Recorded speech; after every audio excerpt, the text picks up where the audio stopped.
రాష్ట్రంలో కూటమి ప్రభుత్వం అధికారంలోకి వచ్చాక అభివృద్ధి సంక్షేమ కార్యక్రమాలు పెద్ద ఎత్తున జరుగుతున్నాయి.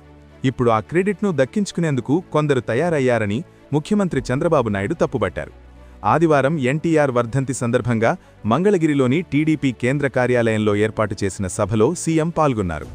ఈ సందర్భంగా గత కొంతకాలంగా క్రెడిట్ చోరీ అంటూ చేస్తున్న విమర్శలకు గట్టిగా సమాధానం చెప్పారు.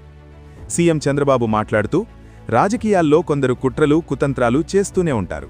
వాటిని ఎదుర్కోవడానికి, దుష్ప్రచారాన్ని తిప్పికొట్టడానికి నేతలు కార్యకర్తలు సిద్ధంగా ఉండాలన్నారు. 18 నెలల్లో రకరకాల కుట్రలు పన్నారు. వైసీపీ పుట్టుకే ఫేక్. ఆ పార్టీ అవినీతి సొమ్ముతో ఒక పేపరు, టీవీ ఛానల్ను పెట్టుకుంది. అటువంటి పార్టీతో పోరాడాల్సి రావడం మన దౌర్భాగ్యం. క్రెడిట్ చోరీ అని ఫేక్ వార్తలు రాస్తూ అదే పనిగా దుష్ప్రచారం చేస్తున్నారు. కాకినాడలో ఏఎం గ్రీన్ $10 బిలియన్ పెట్టుబడి పెడుతోంది.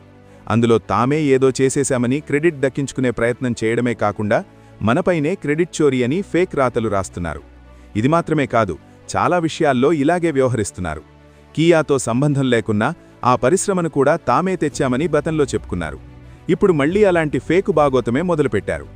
భోగాపురం విమానాశ్రయానికి 2500 ఎకరాలు భూసేకరణ మనమే చేశాం. ఎప్పుడో అయిపోవాల్సిన ప్రాజెక్టును 5 ఏళ్లపాటు మూలన పడేశారు. మొదటిసారి సివిల్ ఏవియేషన్ యూనివర్సిటీ ఏర్పాటు చేస్తున్నాం. దీన్ని కూడా తమ ఘనతగా చెప్పుకుంటున్నారు. మనం చేసిన పనులకు వాళ్లు క్రెడిట్ చోరీ చేస్తూ తిరిగి మనపైనే క్రెడిట్ చోరీ అని దుష్ప్రచారం చేస్తున్నారు.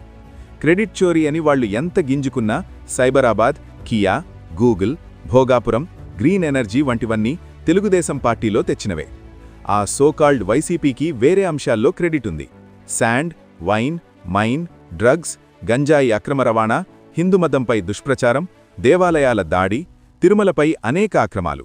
ఇది వాళ్ల క్రెడిట్. రైతుల భూములను లాక్కోవడం వాళ్ల క్రెడిట్. ప్రజల ఆస్తులపై వాళ్ల ఫోటోలు వేసుకోవడం వారి క్రెడిట్. సర్వేరాళ్లపై 700 కోట్లు ఖర్చు చేసి బొమ్మలు వేసుకోవడం వాళ్ల క్రెడిట్. ఉద్యోగులను ఇబ్బందులు పెట్టడం వాళ్ల క్రెడిట్. పిన్నమ్మ తాళ్లు తెంచిన నేరస్తులను కాపాడుతున్న పార్టీని ఏమనాలి? అటువంటి సైకో ఫేకుగాళ్లు కూడా మనల్ని విమర్శిస్తున్నారని చంద్రబాబు మండిపడ్డారు.